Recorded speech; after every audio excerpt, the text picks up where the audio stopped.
ఇంట లింగాకారము బయట చక్రాకారము ఇక్కడికి వచ్చావా జడలు దాల్చి అన్నట్టు. ఇక మరి పోలీసులు గిసవంటి వేషాలు కూడా చేస్తున్నారా అని వాయ్యా పెద్ద మనిషి కేసీరావు గరం గరం అవుతుండ్రు.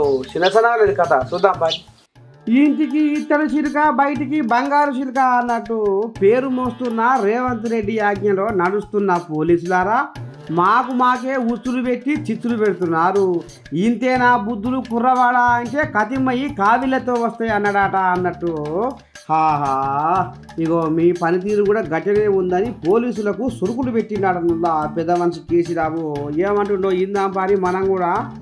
మీరు అనవసరంగా గ్రామాలలో చిచ్చులు పెట్టి సోషల్ మీడియా పోస్టులు పెట్టిన కూడా బెదిరిస్తా ఉన్నారు.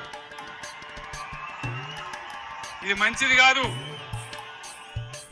మీరు చూడండి, ప్రజల స్పందన చూడండి. నేను అడుగుతా ఉన్నా, మీకు పోలీసులకు రాజకీయాలు ఎందుకండి? ఏమక్కర్నే మీకు రాజకీయాలు? ఎవరికి అధికారం శాశ్వతం? మేము 10 ఏళ్ళు ఉన్నాం ప్రభుత్వంలో. మా మీద కూడా కొన్ని కుక్కలు మొరిగినా కానీ ఏమని పాపాన పడిపోతాడన్నాం కానీ మేము ఈ దౌర్జన్యాలు చేయలే. మేము ఉన్ననాడు కనుక పోలీసులు ఇలా చేసే దౌర్జన్యాలు పోలీసుతో చేయిస్తే ఈ కాంగ్రెస్ వాడు ఒక్కడు మిగులునా అసలు ఈ రాష్ట్రంలో? మేము అటుపోలే, ఆ దారి పట్టలే. మేము ప్రజల సంక్షేమం కోసం పనిచేసినాం, 24 గంటల కరెంటు కోసం పనిచేసినాం, పేద ప్రజల ఆకలి తీర్చాలని పనిచేసినాం, ముసలి మురిగ వాళ్లకు 2000 రూపాయల పెన్షన్ ఇచ్చి ఆదుకున్నాం. ఎంత చెప్పినామో అంత అమలు చేసి చూపించినాం.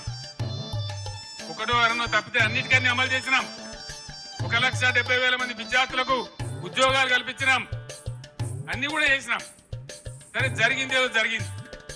భవిష్యత్తులో ఇప్పుడు జరగాల్సింది ఈత కట్టడా నిప్పు ఇంటికి రాదు, ఈడిగా వాని పెళ్ళం చేతికి రాదు అన్నట్టు సీఎం రేవంత్ మాటలు పట్టుకొని మీరు చేతులు లేకుండా అయ్యి అద్దులు దాటితే అధికారము ఎవరికి శాశ్వతం కాదు, టైం వచ్చినప్పుడు మా తడాక కూడా ఏందో చూపిస్తాం అన్నట్టుగా మాట్లాడుతుండ్రులా పెద్ద మనిషి కేసీరావు.